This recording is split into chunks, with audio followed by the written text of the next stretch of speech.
Now, two Bombshell Fox News exclusives, the Benghazi transcripts, pulling back the curtain on what really happened the night of the Benghazi terror attack. Fox News has obtained previously top-secret documents and transcripts indicating what President Obama knew and when he knew it, and why the U.S. did not get help there in time. We have Fox team coverage tonight. Jennifer Griffin at the Pentagon on what led to the military's lack of preparation and slow response that night. But we begin with Chief Washington correspondent James Rosen and previously secret information about that tragic night. Good evening, James. Brett, good evening. Fox News has gotten first look at 450 pages of sworn testimony by America's highest-ranking military officers that reveal what they and President Obama knew about Benghazi from the earliest moments.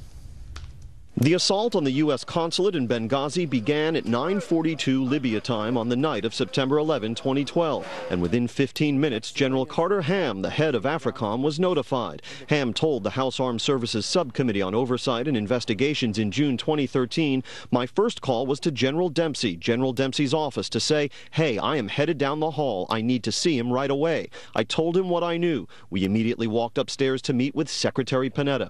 Then Defense Secretary Leon Panetta and General Martin Dempsey, chairman of the Joint Chiefs of Staff, were already scheduled to see President Obama in the Oval Office on different subjects. Congressman Buck McKeon, the Republican chairman of the Armed Services Committee, asked Ham, in your discussions with General Dempsey and Secretary Panetta, was there any mention of a demonstration or was all discussion about an attack?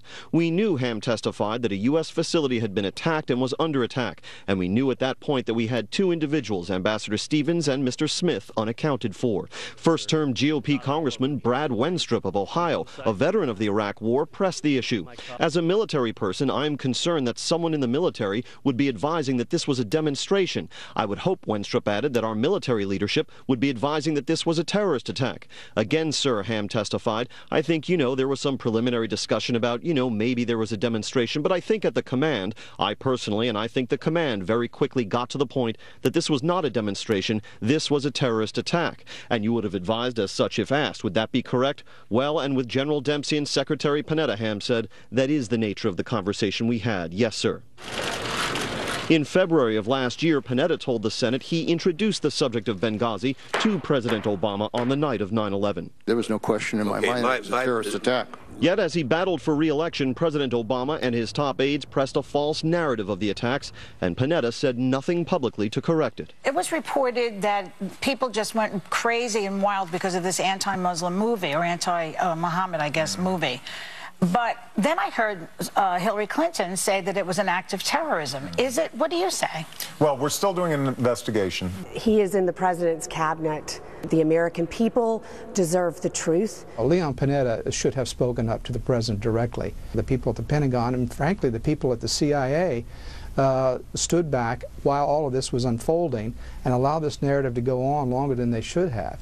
The commander of AFRICOM's Joint Special Operations Task Force, Colonel George Bristol, testified that, quote, no one from the military was ever advising that this was a demonstration gone out of control, unquote. Now, tomorrow, we'll reveal more from the Benghazi transcripts, including evidence on whether the White House willfully misled the American people on how well prepared President Obama was on September 10 of 2012. Brett. And James, you reached out to Leon Panetta and the White House. That's right. We sent an email to Panetta's former chief of staff, still very close to the former secretary, no response. And at the White House press briefing today, Press Secretary Jay Carney, who knew I was there and why I was there, declined to call on me for a question.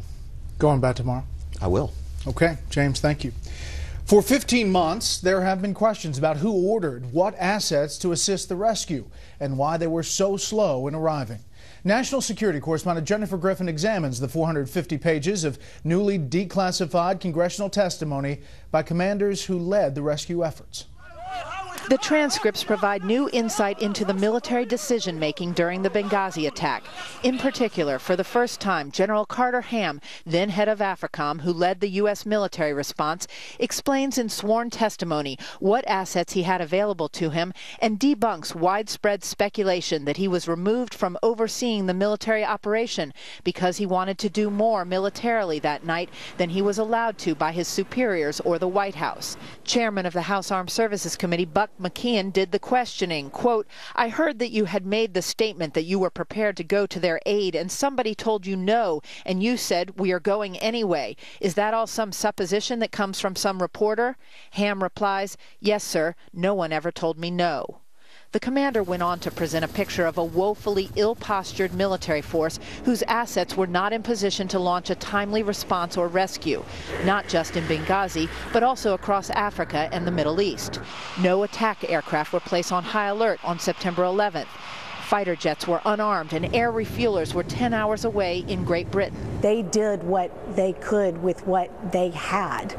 The bottom line here is they didn't have what they needed to respond.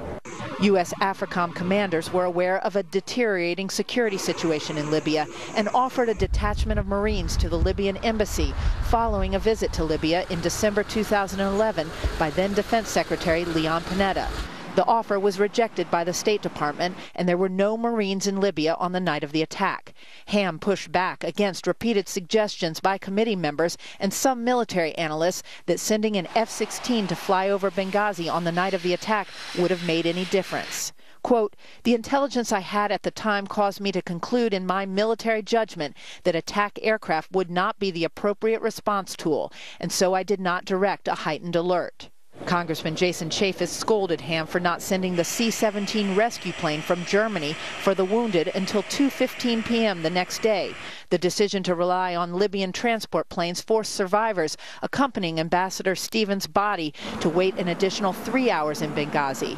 Not everyone could fit on the first flight out, and Libyan planes were barred from flying at night. Author Linda Robinson says special operations hands were tied when Ambassador Stevens decided not to base more uniformed military personnel in Libya.